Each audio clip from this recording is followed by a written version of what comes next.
இந்த வீடியோவில் 2 விஷயங்கள் பேச போகிறோம். இந்திய பிரதமர் நரேந்திர மோடி இன்னும் சில நாட்களில் பிப்ரவரி 12ஆம் தேதி கிளம்பி போய் அமெரிக்க அதிபர் டொனால்ட் ட்ரம்ப்பை சந்திக்க போகிறார். அமெரிக்காவுக்கு வெள்ளை மாளிகைக்கு அழைக்கப்பட்டிருக்கக்கூடிய முதல் ஒரு சில உலக தலைவர்களில் இந்திய பிரதமரும் இடம்பெறுகிறார். இந்த சந்திப்பு ரொம்ப முக்கியத்துவம் வாய்ந்தது, உலக அளவில் கவனிக்கப்படுது. இதை பற்றியும் விரிவாக பேச போகிறோம். இந்த சூழலில் இந்திய அமெரிக்க உறவை மையப்படுத்தி ஏற்பட்டிருக்கக்கூடிய ஒரு பெரிய சர்ச்சையும் இந்த வீடியோவில் நம்ம கவர் பண்ண போகிறோம். நீங்கள் கண்டிப்பாக கவனிச்சிருப்பீங்க, ஒரு 104 இந்தியர்களை சட்டவிரோதமாக குடியேறினாங்க அப்படின்னு அமெரிக்கா நாடு திருப்பி இருக்கிறது, இந்தியாவுக்கு டீப்போர்ட் பண்ணியிருக்கிறது. அவங்க நடத்தப்பட்ட விதம் பெரிய சர்ச்சையை கிளப்பி இருக்கிறது. இந்திய எதிர்க்கட்சிகள் நாடாளுமன்றத்திலையும் நாடாளுமன்றத்துக்கு வெளியேயும் இது ஒரு பெரிய இஷ்யூ ஆக்கி போராட்டம் நடத்தியிருக்கிறாங்க. இந்திய வெளிவிவகாரத்துறை அமைச்சரும் கூட இதற்கு விளக்கம் கொடுத்திருக்கிறார். 104 இந்தியர்கள் கையில் விலங்கு கட்டப்பட்டு காலில் விலங்கு கட்டப்பட்டு அவங்க நடக்கிறதுக்கே சிரமப்படுறாங்க. அமெரிக்க போர் விமானங்களில் ஏற்றப்பட்டு அது காட்சிப்படுத்தப்பட்டு இந்தியாவுக்கு பஞ்சாபில் அமிர்த்சரில் இறக்கி விடப்பட்டிருக்கிறாங்க. நாங்கள் எப்படி இந்திய சட்டவிரோத குடியேறிகளை எவ்வளவு தூரம் அமெரிக்க போர் விமானத்தில் இராணுவ விமானத்தில் அனுப்பிச்சி வச்சுருக்கோம் பார்த்தீங்களா அப்படின்னு அமெரிக்கா கொக்கரிக்கவும் செய்கிறது. இவ்வளவு நட்புங்கிறீங்க, நண்பர்கள்ங்கிறீங்க, நமது நாட்டு மக்களை அமெரிக்கா எப்படி நடத்துது பாருங்க, இது நியாயமா அப்படின்னு எதிர்க்கட்சிகள் நியாயம் கேட்கிறாங்க. எப்படி இவங்க நாடு கடத்தப்பட்டிருக்காங்க அப்படிங்கிறத பார்க்கலாம். அவங்க சட்டவிரோதமாக குடியேறியவங்க தான். அமெரிக்காவுக்கு எந்த விசாவும் இல்லாமல் மெக்சிகோ மூலமாகவும் மற்ற தென் அமெரிக்க நாடுகள் மூலமாகவும் அங்கே இருக்கக்கூடிய சட்டவிரோத குடியேறிகளோட எந்த டாக்குமெண்டேஷனும் இல்லாமல் இல்லீகலாக அமெரிக்காவுக்கு குடியேறியவங்க. அவங்க அங்கே இருக்கிறதுக்கு உரிமை பெற்றவங்க இல்லை. அதனால் அமெரிக்கா அவங்கள திருப்பி அனுப்பிச்சிருக்கு. முன்பும் கடந்த ஆண்டுகள்லையும் கூட அமெரிக்கா இந்த மாதிரி டீப்போர்ட் பண்ணியிருக்கு. ஆனால் அவங்க காட்சிப்படுத்தப்பட்டிருக்கிறாங்க. அமெரிக்க இராணுவ விமானங்களில் அனுப்பப்பட்டிருக்கிறாங்க. கைகள் கால்கள்லாம் கட்டப்பட்டிருக்கு. அதை உலகத்துக்கு பிரகடனப்படுத்துகிறாங்க. இது கண்டிப்பாக நமக்கு எம்பாரஸ்மெண்ட் தான். ஆனால் கவனிக்க வேண்டிய ஒரு விஷயம், டொனால்ட் ட்ரம்ப் தன்னுடைய தேர்தல் பிரச்சாரத்தில் இது தான் நம்பர் 1 இஷ்யூவாக எழுப்பினார். உலகம் முழுக்கத்திலிருந்து அமெரிக்காவுக்கு சட்டவிரோதமாக குடியேறிடுறாங்க. இந்த இல்லீகல் ஏலியன்ஸ் தான் அமெரிக்காவுடைய பிரச்சனை. அமெரிக்காவுடைய சகல பிரச்சனைக்கும் இவங்க தான் காரணம். உலகம் முழுக்க, குறிப்பாக தென் அமெரிக்கா மற்றும் இந்தியா மாதிரியான நாடுகள்லேருந்து குடியேறிய இல்லீகல் ஏலியன்ஸ் தான் காரணம் அப்படின்னு ட்ரம்ப் பிரச்சாரம் செஞ்சார். அந்த பிரச்சாரத்தின் அடிப்படையில் அவங்கள டீப்போர்ட் பண்ணுறது தான் தன்னுடைய முன்னுரிமை அப்படின்னு, இந்த மாதிரியான இராணுவ விமானத்தில் அவங்கள டீப்போர்ட் பண்ணுவது, அதை காட்சிப்படுத்துவது அப்படின்னு அமெரிக்காவில் அது பெரிய அதிர்வை ஏற்படுத்தியிருக்கிறது. அரசியலை அவர் காட்சியும் படுத்தி வர்றார். அதில் ஒரு நட்பு நாடான, அதுவும் ஒரு ஸ்ட்ராட்டஜிக் பார்ட்னரான இந்தியாவை சேர்ந்த சட்டவிரோத குடியேறிகளையும் கூட அவர் அனுப்பியிருக்கிறது. அதை நடத்தியிருக்கக்கூடிய விதம் தான் நம்மளுடைய கவனத்தை இருக்குது. இதுக்கு வெளிவிவகாரத்துறை அமைச்சர் டாக்டர் ஜெய்சங்கர் என்ன சொல்கிறாரு, இது புதுசு இல்லை. அவர் ஒரு புள்ளிவரத்தை கொடுக்குறார். 2009 பார்த்தீங்கன்னா ஒவ்வொரு ஆண்டும் இப்படி தான் அமெரிக்கா இந்தியாவிலேருந்து டாக்குமெண்டேஷன் இல்லாமல் இருக்கக்கூடிய குடியேறிகளை, இல்லீகல் இமிகிரன்ஸை திருப்பி அனுப்பிச்சிட்ருக்கிறாங்க. இது புதுசு இல்லை. 2012 இருக்கக்கூடிய ஸ்டாண்டர்ட் ப்ரோட்டோகால் படி தான் அவங்க செய்கிறாங்க. கடந்த ஆண்டெல்லாம் பார்த்தா ஒரு 1300 பேர் இப்படி தான் அனுப்பப்பட்டிருக்கிறாங்க அப்படின்னு. ஆனால் அவங்க இராணுவ விமானத்தில் அனுப்பப்படலை அப்படிங்கிறது நம்ம கவனித்து பார்க்க வேண்டிய ஒரு விஷயம். நடத்தப்பட்ட விதத்தை காட்சிப்படுத்தியிருக்கிறதும் இன்னொரு விஷயம். இதில் இன்னொரு புள்ளி ரொம்ப கவனிக்கத்தக்கது. இதில் நம்ம தமிழ்நாட்டுக்காரங்க இருக்காங்களா, கேரளாக்காரங்க இருக்கிறாங்களா, ஆந்திராக்காரங்க இருக்காங்களா, மாணவர்கள் இருக்கிறாங்களா, இல்லை. குறிப்பாக ஒரு சில ஸ்டேட்ஸ்லேருந்து மட்டுமே இந்த சட்டவிரோத இந்திய குடியேறிகள் அமெரிக்காவில் போய் குடியேறாங்க. குறிப்பாக குஜராத், பஞ்சாப், ஹரியானா, இந்த சுற்றி இருக்கக்கூடிய மாநிலங்கள். இந்த 3 ஸ்டேட்ஸ் தான் ரொம்ப முக்கியம். இப்போ வந்திருக்காங்க இல்லை இந்த ஒரு 104 பேர். அதுலேயே பார்த்தீங்கன்னா இந்த பிரேக் டவுன் பார்த்தா பஞ்சாப்லேருந்து 30, ஹரியானாலேருந்து 33, சண்டிகர் அஃப்கோர்ஸ் பக்கத்தில் இருக்கக்கூடிய யூனியன் டெரிட்டரி 3, குஜராத்லேருந்து 33.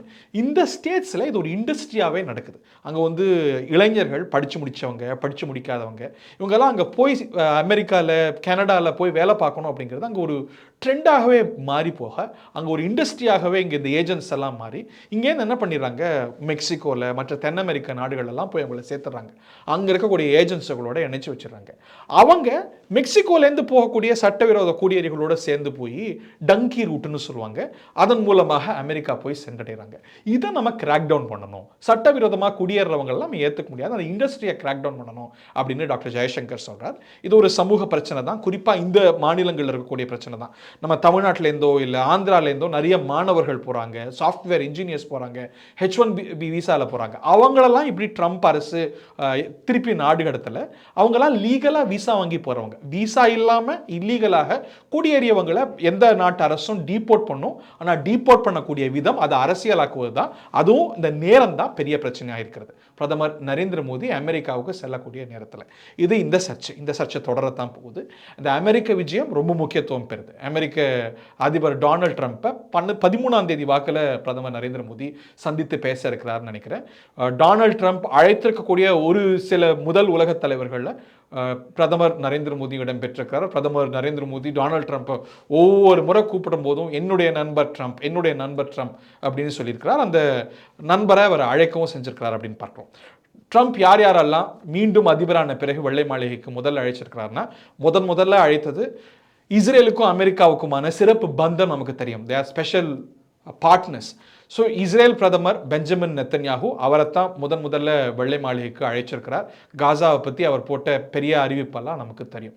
அவரை தொடர்ந்து ஜப்பானும் அமெரிக்காவுடைய நீண்ட நாள் கூட்டாளி, ஜப்பானுடைய பிரதமர், ஜார்டனுடைய மன்னர், இவர்களை தொடர்ந்து அடுத்த வாரம் பிரதமர் நரேந்திர மோடி டொனால்ட் ட்ரம்ப்பை சந்தித்து பேச இருக்கிறார். இந்த சந்திப்பில் சில முக்கியமான விஷயங்கள் பேசப்பட போகுது. அதுக்கு நிறைய விளைவுகள் இருக்குது. அதெல்லாம் நம்ம முக்கியமாக பார்க்க போகிறோம்.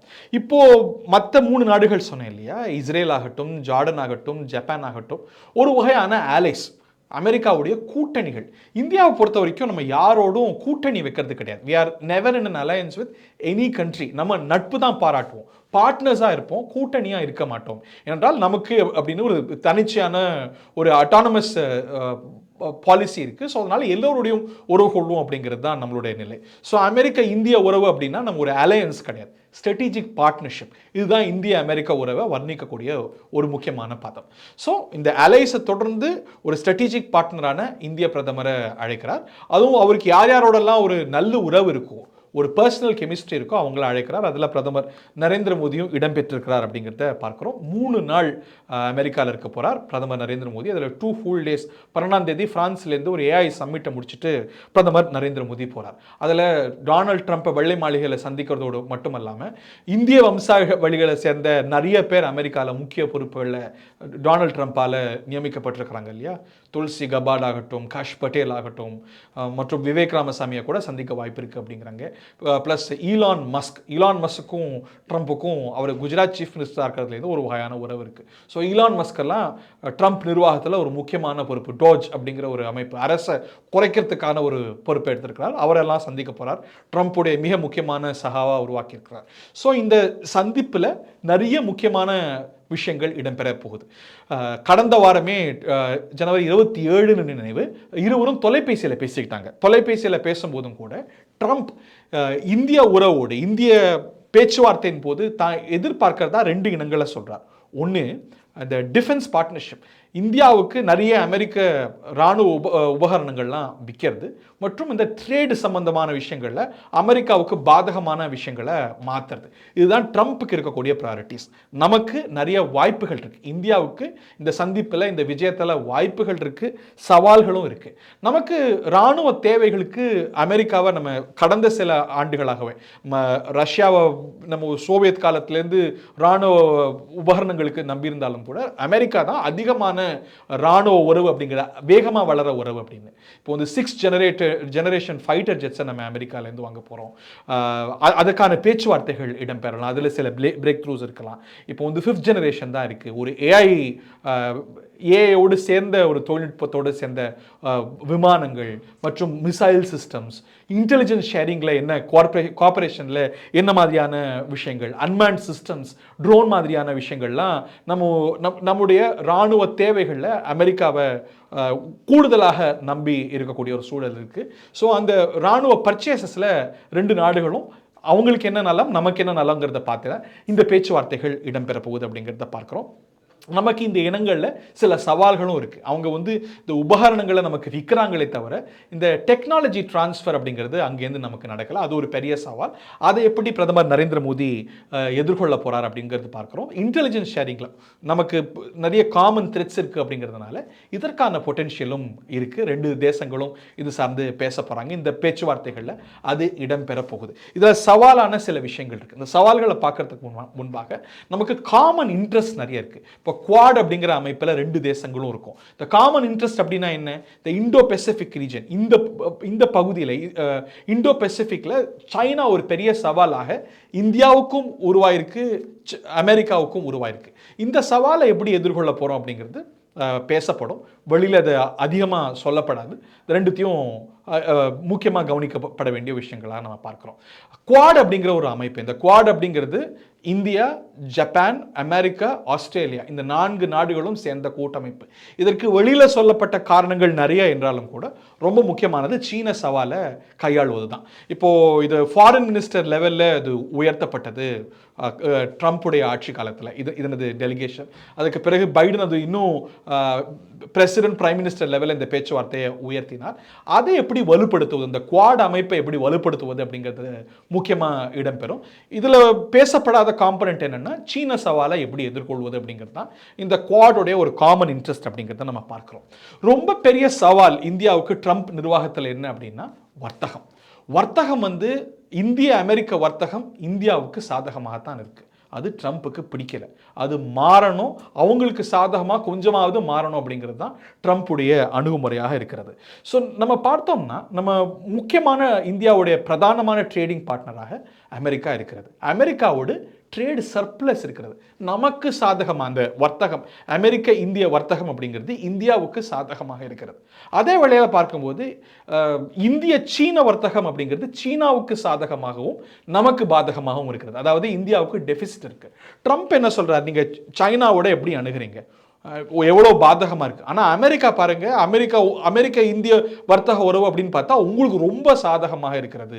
நீங்கள் ரொம்ப ஜாஸ்தியான சுங்க வரிகளை போடுறீங்க, நாங்கள் வந்து உங்களுக்கு பதிலடி கொடுப்போம் அப்படின்னு சொல்லிட்டு இருக்கிறார். மற்ற நாடுகள் மேலெல்லாம் சுங்க வரியை சுமத்திட்டார். இப்படியான த்ரெட்ஸ் இந்த பேச்சுவார்த்தையில் இருக்கும். நீங்கள் வந்து எங்களுக்கு சுங்க வரிகளை குறைங்க, இந்த வர்த்தகத்தை எங்களுக்கும் கொஞ்சம் சாதகமாக மாற்றுங்க அப்படிங்கிறது ட்ரம்ப் வலியுறுத்த போகக்கூடிய விஷயமாக இருக்குது. இந்தியா அதற்கான சில நடவடிக்கைகளை எடுத்தாலும் கூட ஒரேதியாக செஞ்ச நமக்கு ஒரு பெரிய சவால் இருக்கிறது. அது நமது பொருளாதாரத்தை தாக்கத்தை ஏற்படுத்தும். நம்ம ஒருவேளை அமெரிக்கா சொல்றதை கேட்கல, இல்ல அதுல முரண்பாடுகள் இருக்கும் அப்படின்னா ட்ரம்ப் நம்ம மேல வந்து சுங்க வரிகளை சுமத்தக்கூடும். அதனால நமக்கு பாதகங்கள் ஏற்படுத்தக்கூடும். இதை வந்து எப்படி இந்திய பிரதமர் அணுக போகிறார்? 2 பேரும் நண்பர்கள்னு சொல்றாங்களே, இந்த நட்பின் அடிப்படையில் ஓரளவுக்கு ஒரு மிடில் கிரவுண்டை 2 பேரும் எப்படி அட்டைன் பண்ண போறாங்க, நமக்கு பாதகம் இல்லாம. அதே வேளையில் ட்ரம்ப் எப்படியானாலும் சில சௌகரியங்கள்ல சில அனுகூலங்களை கேட்டு தான் பெறுவார். அதற்கான சாத்தியக்கூறுகள் இருக்குது. அதை நம்ம எப்படி ஸ்கில்ஃபுல்லாக ஹேண்டில் பண்ண போகிறோம் அப்படிங்கிறது தான் நம்ம பார்க்குறோம். எப்படி பார்த்தாலும் அமெரிக்காவோட ஒரு ட்ரேட் சர்ப்ளஸ், நமக்கு இன்னைக்கு இருக்கக்கூடிய ஒரு சாதகமான சூழல் அப்படிங்கிறது ட்ரம்ப் எடுத்திருக்கக்கூடிய கடுமையான நிலைப்பாடால் இந்தியாலாம் டேரிஃபை குறைக்கணும் அப்படின்னு சொல்கிறதுனால நமக்கு மாறும். அதே சமயத்தில் அதுக்கு பதிலாக நாம் என்ன பெற போகிறோம், நம்ம ஏற்கனவே சொன்னோம் இல்லையா, இந்த டிஃபென்ஸ்லாம் அதில் நம்ம எப்படி அதை ஈடுகட்ட போகிறோம் அப்படிங்கிறத நம்ம பார்க்க போகிறோம். நம்ம வந்து ஒருவேளை நம்ம அமெரிக்காவுக்கு சாதகமாக நடந்து கொண்டா, நம்ம டேரிஃப்ஸை குறைச்சா அங்கே நமக்கு துண்டு விடும் இல்லையா, அதை நம்ம வந்து சைனா மேலே டேரிஃப்ஸ் போட்டு தான் நம்ம சமாளிக்கணும். அது இந்திய சீன உறவை எப்படி பாதிக்கும், நம்ம இதை எப்படி பேலன்ஸ் பண்ண போகிறோம் அப்படிங்கிறதுலாம் நம்ம கவனிக்கப்பட வேண்டிய ஒரு விஷயம். யூஎஸ் வந்து இந்தியா வந்து கூடுதலாக தன்னுடைய வெப்பன்ஸை வாங்கணும் அப்படின்னு நினைக்கிது. நம்ம டெக்னாலஜி டிரான்ஸ்ஃபரை விரும்புகிறோம். இதெல்லாம் எப்படி அவங்க சமாளிக்க போகிறாங்கங்கிறத பார்க்கணும். பொலிட்டிக்கல் ரிலேஷன்ஸை பொறுத்த வரைக்கும் இந்திய பிரதமருக்கும் அமெரிக்க அதிபருக்கும் ஒரு நல்லுறவு இருக்குது அப்படிங்கிறத நம்ம கிளாஸிஃபை பண்ண முடியும். கடந்த 4 ஆண்டுகள்னு எடுத்துப்போமே, பைடன் நிர்வாகம் இந்த மற்ற இனங்கள்லாம் ட்ரேடு மாதிரியான விஷயங்கள்லாம் இந்தியாவுக்கு சாதகமாக இருந்தது. டெக்னாலஜி மாதிரியான விஷயங்கள், மற்ற ஸ்ட்ராட்டஜிக் காம்பனண்ட்லாம் நமக்கு சாதகமாக இருந்தது. ஆனால் அரசியல் உறவு அப்படிங்கிறது வெளியில் ரொம்ப சொல்லப்படலை அப்படின்னாலும் பைடன் நிர்வாகத்துக்கும், அதாவது இப்போ ஆட்சியை இழந்திருக்கக்கூடிய டெமோக்ராட் நிர்வாகத்துக்கும் இந்திய அரசுக்கும் இப்போ இருக்கிற பிஜேபி அரசுக்கும் ஒரு கசப்பான உறவு தான் இருந்து வந்தது. அதை பல வகைகளில் வெளியிட்டதை பார்த்தோம். பைடன் அரசு, நம்ம இந்திய அரசு வெளியில் சொல்லணும் அப்படின்னாலும் நிறைய நேரடியான மறைமுகமான அரசியல் தலையீடுகளை இந்திய ஆட்சியின் மீது, குறிப்பாக பிஜேபி அரசின் மீது நிறைய அழுத்தங்களை சுமத்தியது அப்படிங்கிறத நம்ம உள்ளங்கை நெல்லிக்கனியாக பார்த்தோம். பிஜேபி, இந்திய அரசு சொல்லாமல் இருக்கலாம், பிஜேபி என்ன குற்றம் சாட்டியது அப்படின்னா, பிஜேபி தானே ஆளுங்கட்சி, ஆளும் அரசு சொல்லாமல் இருக்கலாம், ஆளுங்கட்சி என்ன சொல்லிட்டு அமெரிக்காவுடைய வெளியுறவுத்துறை இந்தியாவுக்கு எதிரான பல சக்திகளுக்கு ஊக்கம் கொடுத்தது, இந்தியாவிலேயே பல பிரச்சனைகளுக்கு காரணமாக இருந்தது அப்படின்னு நேரடியாகவும் மறைமுகமாகவும் விமர்சனம் செஞ்சதை பார்த்தோம். நம்ம அடிக்கடி ஜார்ஜ் சோரோஸ்னு ஒருத்தருடைய பேரை கேட்டிருப்போம். இந்த ஜார்ஜ் சோரோஸுங்கிறவர் இப்போ ஆட்சி இழந்திருக்கக்கூடிய பைடன் நிர்வாகத்துக்கு வேண்டப்பட்ட ஒரு மனிதர். அந்த மனிதர் தான் இந்தியாவில் நிறைய குழப்பங்களை ஏற்படுத்தினார். இந்த ஹிண்டன்பர்க் ரிப்போர்ட்லாம் வந்ததில்லை, அதானிக்கு எதிரான சில விஷயங்கள்லாம் வந்ததில்லை, இதுக்கெல்லாம் போன அமெரிக்க அரசு தான் பெரிய காரணமாக இருந்தது, இந்தியாவில் அரசியல் தலையீடு நிறைய செஞ்சாங்க அப்படிங்கிறது பிஜேபியை சுற்றி இருக்கிறவங்களுடைய குற்றச்சாட்டு. It is not without merits. அது எந்த அளவுக்கு இருந்தது அப்படிங்கிறதெல்லாம் தெரியல, பட் அதுக்கான சில சர்க்கம்ஸ்டான்ஷியல் எவிடன்சஸ் நம்ம பார்க்குறோம். இந்த ஜார்ஜ் சோரோஸ்ங்கிற இந்த மனிதர் இருக்கார் இல்லையா, அவருக்கு சமீபத்தில் அங்கே பைடன் ஆட்சியை விட்டு போகும்போது கடைசியில் ஒரு பெரிய விருதெல்லாம் கொடுத்துட்டு போனார். ஸோ நம்மளுடைய தேரிக்கு வலு சேர்க்கிற மாதிரி பக்கத்தில் வங்கதேசத்தில் இந்தியாவுக்கு சார்பான ஷேக் ஹசீனா அரசு இருந்தது. அது அமெரிக்காவுக்கான சில அனுகூலங்களை செய்யலை. அதனால அங்கே ஆட்சி மாற்றம், ஆட்சி கவிழ்ப்பெல்லாம் அமெரிக்கா ஈடுபட்டது அப்படிங்கிறது வெளிப்படையான ஒரு ரகசியமாக இருந்தது. அதற்கு ஜார்ஜ் சோரோஸ் போன்ற இந்தியாவுக்கு எதிரியா பார்க்கக்கூடிய கடந்த பைடன் நிர்வாகத்துக்கு வேண்டப்பட்டவராக இருந்த ஜார்ஜ் சோரோஸ் எல்லாம் துணை போனார் அப்படிங்கிறது நம்மளுடைய தியரியாக இருக்கிறது. இப்போ அதுக்கு வலு சேர்க்கிற மாதிரி இப்போ யூனிஸ் இருக்கிறாரு, அங்கே ஜனநாயக பூர்வமாக இல்லாமல் இன்னைக்கு ஆட்சிக்கு வந்திருக்கிறாரு. அந்த யூனிஸ் எல்லாம் சமீபத்தில் சோரோஸோடைய மகன் சந்தித்து பேசினார். பார்த்தீங்களா நாங்கள் சொன்னதெல்லாம் நடந்துட்டு இருக்கு, இந்த சாரோஸ் பைடன் நிர்வாகம் இவங்கெல்லாம் சேர்ந்து தான் இந்தியாவை டீஸ்டெபிலைஸ் பண்ணிட்டு இருக்கிறாங்க.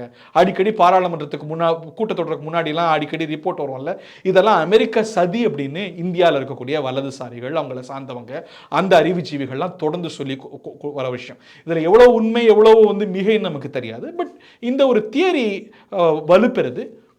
ஒரு பொலிட்டிக்கல் ரிலேஷன்ஸ்ன்னு பார்த்தா பைடன் நிர்வாகத்துக்கும் இந்திய அரசுக்கும், குறிப்பாக பிஜேபி அரசுக்கும் அவ்வளவு செழிப்பான ரிலேஷன்ஷிப், ஒரு கிரேட் பர்சனல் கெமிஸ்ட்ரின்னு சொல்ல முடியாது. ஒயிட் ஹவுஸ்க்கு கூப்பிட்டு ஸ்டேட் டின்னர் கொடுத்தாங்க, ஸ்ட்ராட்டஜிக் கான்ஃபரன்ஸில் ட்ரேட் மாதிரியான விஷயங்கள் நமக்கு ரெண்டு அரசுகள்லையுமே அனுகூலங்கள் தொடர்ந்து இருக்கு, சாதகமான சூழல் இருந்திருக்கு, சவால்களும் இருந்திருக்கு. ஆனால் பொலிட்டிக்கல் ரிலேஷன்ஷிப் டெமோக்ராட்ஸ் பொதுவாகவே இன்னொரு நாட்டுடைய இந்த ஹியூமன் ரைட்ஸ் மாதிரியான விஷயங்கள், உள்நாட்டு விவகாரங்கள்லாம் தலையீடு கொண்டவங்க. ட்ரம்பை பொறுத்த வரைக்கும் அப்படி கிடையாது. உன் நாட்டில் நீ என்ன வேணா செஞ்சுக்கோ, நான் உங்கள் நாட்டுடைய உள் விவகாரங்கள்லாம் தலையிட மாட்டேன், கையில் காசு வாயில் தோசை, ஒரு டிரான்சாக்ஷனல் டிப்ளமசி, நீ என்ன கொடுக்குற நான் என்ன கொடுக்குறேன் அப்படிங்கிற மாதிரியான ஒரு அப்ரோச் தான் அவருக்கு. ஸோ பிரதமர் நரேந்திர மோடிக்கும் அவருக்கும் பர்சனல் லெவலில் அப்படின்னு பார்க்கும்போது நிறைய நல்ல கெமிஸ்ட்ரியாக கடந்த கால ஆட்சியில் நம்ம பார்த்துருக்கோம். நீங்கள் கவனித்து பார்த்துருப்பீங்க, இன்னைக்கு அகமதாபாத்தில் ஒரு பெரிய ஒரு விழா மாதிரி நடத்தினார் ட்ரம்ப் இந்தியாவுக்கு வந்தபோது, நமஸ்தே ட்ரம்ப்னு. அதுக்கு முன்னாடி ஹவுதி மோடி அப்படின்னு அமெரிக்காவில் பிரதமர் நரேந்திர மோடியும் ட்ரம்ப்பும் சேர்ந்து கலந்துக்கிட்டாங்க. ரெண்டு பேரும் கட்டி பிடிச்சிப்பாங்க, ஒருவரை புகழ்ந்துப்பாங்க. இதெல்லாம் கடந்த கால உறவாக நல்லுறவாக இருந்திருக்கு. பிரதமர் நரேந்திர மோடியும் ஒவ்வொரு முறையும் ட்ரம்ப்பை அழைக்கும் போதும் கூட நண்பர் ட்ரம்ப் அப்படின்னு அவரை அழைத்திருக்கிறார். ஆனால் அந்த உறவுலையும் சில கசப்பு ஏற்பட்டிருக்கிறத பார்க்குறோம். இப்போது வைல்ட் கெஸ்ட் தான் நரேந்திர மோடி அரசில் இருக்கக்கூடிய முக்கிய நிர்வாகிகள்லாம் யார் ஆட்சிக்கு வரணும் அப்படின்னு விரும்பியிருப்பாங்க அப்படின்னு நம்ம யூகிச்சா பைடனா ட்ரம்ப்பா அப்படின்னா ட்ரம்ப் வரணும்னு வேண்டிக்கிறதுக்கான வாய்ப்புகள் நிறைய, because of this political equation, ரெண்டு தலைவர்களுக்கும் இருக்கக்கூடிய ஒரு பர்சனல் கெமிஸ்ட்ரி. ஆனால் அதுலேயும் சில கசப்புகள் ஏற்பட்டதை கடந்த சில காலங்களில் நம்ம பார்த்துருப்போம். உதாரணத்துக்கு இங்கே அமெரிக்க அதிபர் தேர்தல் நடந்துட்டு இருந்தது. அங்கே குடியரசுக் கட்சியில் ட்ரம்ப் வேட்பாளர், ஜனநாயக கட்சியில் கமலா ஹாரிஸ் வேட்பாளர். தேர்தல் நடந்துட்டு இருந்தது. அரசு முறை பயணமாக இந்திய பிரதமர் போகிறார். பிரதமர் போகிறதுக்கு முன்னாடி அறிவிச்சார் ட்ரம்ப், என்னுடைய நண்பர் மோடி என்னை சந்திப்பார் அப்படின்னு. தேர்தல் காலம் அப்படிங்கிறதுனால அரசியல் சூழல் கருதி அந்த சந்திப்பு நடக்கவே இல்லை. நம்ம கேள்விப்படுறோம் அங்கே இல்லை, ஒரு பொதுவான யூகம் என்னன்னா, ட்ரம்ப்புக்கு வருத்தம், நான் அறிவிச்சிட்டேன், நான் வேட்பாளர், நான் தான் ஜெயிக்க போகிறேன், ட்ரம்ப் மோடி என்னை பார்க்கவே இல்லை அப்படிங்கிற ஒரு வருத்தம் டொனால்ட் ட்ரம்ப்புக்கு இருந்ததாக சொல்லப்பட்டது. அது சில இனங்களில் வெளிப்பட்டதாக கூட நம்ம பார்த்தோம். அப்படின்னு ஒரு குற்றச்சாட்டு நம்ம இருக்கிறத நம்ம பார்க்குறோம். ராகுல் காந்தி கூட நாடாளுமன்றத்தில் பேசியிருப்பார், நீங்கள் அழைப்புக்காக வெளியுறவுத்துறை அமைச்சர் காத்துட்டு இருந்தார் அப்படின்னு. திட்டவட்டமாக மறுத்துட்டார், அதெல்லாம் நாங்கள் அதுக்காகலாம் காத்திருக்கல அப்படின்னு திரு ஜெயசங்கர் மறுத்துட்டார். ஆனால் கவனித்து பார்க்கப்பட்ட விஷயம் என்னென்னா, ஷி ஜின்பிங்க்கு நேரடியாக, சீன அதிபருக்கு நேரடியாக அழைப்பு விடுத்த தன்னுடைய பதவியேற்பு விழாவுக்கு அழைப்பு விடுத்த டொனால்ட் ட்ரம்ப் நரேந்திர மோடிக்கு அழைப்பு விடுக்கலை அப்படிங்கிற ஒரு பார்வையை சில வல்லுநர்கள் வச்சாங்க. அது உண்மையா பொய்யா, அதில் எந்த அளவுக்கு மெரிட்ஸ் இருக்குங்கிறது நமக்கு தெரியல. ஆனால் நம்ம வெளிவிவகாரத்துறை அமைச்சர் அது திட்டவட்டமாக மறுத்துட்டார். அப்படியெல்லாம் ஒரு இன்னொரு நாட்டு தலைவருடைய பதவியேற்பு விழாவுக்கெல்லாம் இன்விடேஷன் வாங்குறதுக்கெல்லாம் நான் போகலை அப்படின்னு மறுத்துட்டார். ஸோ அந்த கடந்த தேர்தலில் ஆப்கி பார் ட்ரம்ப் சர்க்கார் அப்படின்னு தேர்தல் போதே மோடி வந்து ஒரு நிலைப்பாடு எடுத்தார் அப்படிங்கிற ஒரு விமர்சனம் எதிர்க்கட்சிகளால் வைக்கப்பட்டது. ட்ரம்ப் தோல்வியுற்றார். அதுக்கு பிறகு நம்ம நடந்த விஷயங்கள்லாம் பார்த்தோம். ஸோ இதனால் இந்த முறை என்ன பண்ணிட்டார், கமலா ஹாரிஸையும் சரி ட்ரம்ப்பையும் சரி பிரதமர் நரேந்திர மோடி சந்திக்கவே இல்லை. 2 பேரும் வேட்பாளர்கள். நான் வந்து அதிபரை சந்திக்கிறேன், பைடனை சந்திக்கிறேன் அப்படிங்கிறதோடு நிறுத்திட்டார். இதில் ட்ரம்ப்புக்கு ஒரு சின்ன வருத்தம் இருக்குது அப்படின்னு முணுமுணுக்கப்படுது. அதெல்லாமும் கூட ஹேசியங்கள் தான், அவை வந்து ஒரு ஆத்தென்டிக்கான ஒரு நியூஸ் அப்படின்னு பார்த்த முடியாது. எது எப்படி இருந்தாலும் கூட ட்ரம்ப் பல முறை மோடியோடு தனக்கு இருக்கக்கூடிய நட்பை பற்றி இன்டர்வியூஸில், மேடைகளில், பேச்சுகளில் நிறைய சொல்லியிருக்கிறார். இன்னும் சொல்ல போனால் இப்போ முதல்ல அழைக்கப்பட்டிருக்கிறார்ல நெத்தன்யாகுவுக்கும் ட்ரம்ப்புக்கும் ஆகச்சிறந்த உறவு இருந்தது. கடந்த ஆட்சி காலத்திலாம் அவ்வளோ நிறைய செஞ்சிருக்கிறாரு நெத்தன்யாகுக்கு. ஆனால் நெத்தன்யாகு பைடன் வெற்றியை ஏற்றுக்கிட்டார் அப்படிங்கிறதுனால அவரை இல்லாத கெட்ட வார்த்தைகளெல்லாம் சொல்லி திட்டினார். அந்த உறவும் கூட செழுமைப்பட்டதை பார்த்தோம். இப்போ 2 பேர் எப்படி கட்டுப்பிடிச்சு நேற்றுக்கு முந்தா நேத்தியெல்லாம் நடந்துக்கிட்டாங்க அப்படிங்கிறத பார்த்தோம். ஸோ அந்த மாதிரி ஒருவேளை ஒரு சின்ன கசப்பு இருந்தாலும் கூட அதெல்லாம் சின்ன சின்ன விஷயங்கள். 2 பேருக்கும் ஒரு ஆழமான ஒரு புரிதலும் ஒரு கெமிஸ்ட்ரியும் இருக்குது. அதனால தான் தன்னுடைய ஈக்குவேஷனுக்கு ஒத்து வரக்கூடிய தலைவர்களை தான் முதல்ல அவர் அழைக்கிறார். ஸோ ஒரு personal equation on an average மொத்தமாக பார்க்கும்பொழுது திரு ட்ரம்ப் அவர்களுக்கும் நரேந்திர மோடிக்கும் ஒரு சிறந்த பர்சனல் கெமிஸ்ட்ரி இருக்குது அப்படிங்கிறத நம்ம பார்க்கணும். இந்த ஒரு பர்சனல் கெமிஸ்ட்ரியை அடிப்படையாக வைத்து சப்ஸ்டாண்டிவ் லெவலில் அவங்க என்னெல்லாம் சாதிக்க போகிறாங்க. ஸோ நரேந்திர மோடியும் கூட ஒரு ராஜாங்க ரீதியாக ஒரு ஆழமான அனுபவம் பெற்றவர். இந்த ஒரு பர்சனல் கெமிஸ்ட்ரி இந்திய அமெரிக்காவுக்கும் இருக்கக்கூடிய காமன் இன்ட்ரெஸ்ட், அதை தாண்டி எழுந்திருக்கக்கூடிய சவால்களை 2 தலைவர்களும் எப்படி அணுக போகிறாங்க அப்படிங்கிறத வர வாரம் நமக்கு சுட்டி காட்டும். இந்த சமயத்தில் தான் இந்த இல்லீகல் இமிகிரண்ட் இஷ்யூவும் வந்திருக்கிறது. இதெல்லாமும் கூட கண்டிப்பாக பேசப்படும். இந்த அமெரிக்க இந்திய உறவு அப்படிங்கிறது வெரி கான்சிக்வென்ஷுவல் ரிலேஷன்ஷிப், ஒரு ஸ்ட்ராட்டஜிக் பார்ட்னர்ஷிப். இதில் நிறைய சவால்கள் இருக்குது, வாய்ப்பு இருக்குது. இந்த வாய்ப்பையும் சவால்களையும் எப்படி நமது இந்திய பிரதமர் அணுக போகிறார் அப்படிங்கிறது நிச்சயமாக நான் மட்டுமல்ல ஒட்டுமொத்த உலகமும் உற்று கவனிக்கும். செய்திகளை உடனுக்குடன் தெரிந்து கொள்ள உடனே சப்ஸ்கிரைப் பண்ணுங்க.